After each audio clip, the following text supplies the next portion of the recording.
Shamitabh is a lovely idea stretched until it snaps.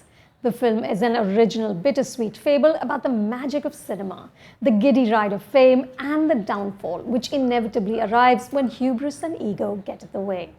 You have to applaud writer-director R. Balki for his inventive story, but his indulgent storytelling reduces the impact. Shamitabh is meandering. It feels over-designed and overwrought, and at over 2.5 hours, it's a slog.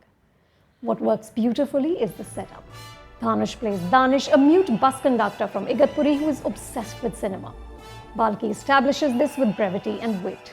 As a child, when Dhanush is asked by a school teacher who Mahatma Gandhi's wife was, Dhanush replies, Rohini Atangadi.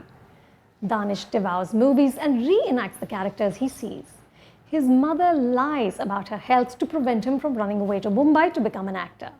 But eventually she dies, and he takes the bus to the city of dreams. This is where the film starts to wobble. An assistant director, played by newcomer Akshara Haasan, is so impressed with his talent that she takes him on as a project. Her and her father send him to Finland, where through something called live voice transfer technology, Dhanush is enabled to speak with someone else's voice. Enter Amitabh Sinha, a failed actor played by Amitabh Bachchan. Amitabh is an alcoholic hollowed by rejection. He lives in a graveyard and gruffly declares, I respect the dead, not the living. But somehow, together, these two non-entities create a superstar named Shamitabh. I had no problem suspending disbelief on the technicalities of this partnership and the ridiculous ease with which Shamitabh becomes a star. That's part of the fantasy that Balki serves up. What's harder is that as the story unfolds, the insights become more superficial. There's a lovely moment in which Amitabh insists on watching a film until the end credits have rolled so he can see his name on screen. It gives him a sliver of joy, but also breaks his heart because his is the last name. He has been reduced to posing as Dhanush's valet. But there isn't enough of this in the film. Balki captures our mad passion for movies. And he pays a fitting homage to the great Amitabh Bachchan baritone, a voice that has fueled our cinematic fantasies for more than 40 years.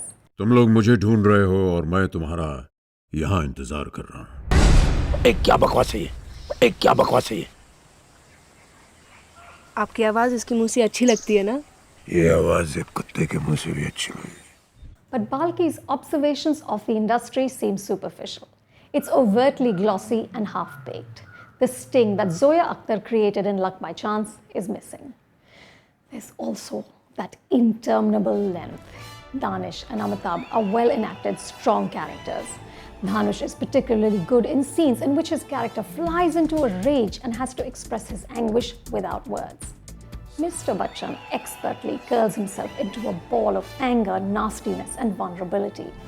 I also enjoyed watching Akshara, who has an awkward charm, though I don't think that smashing hairstyle was working, since half the time we can't see half her face. But all of them overstay their welcome. Shamitabh leads to a climax that is surprising in a good way, but it also evokes emotions that the film hasn't earned. Eventually, then, Shamitabh is a lovingly crafted film that doesn't quite pan out. I'm going with 2.5 stars. Film Companion is my attempt to be your film buddy. Let me know what you like and what you don't like, and keep subscribing for your film fix.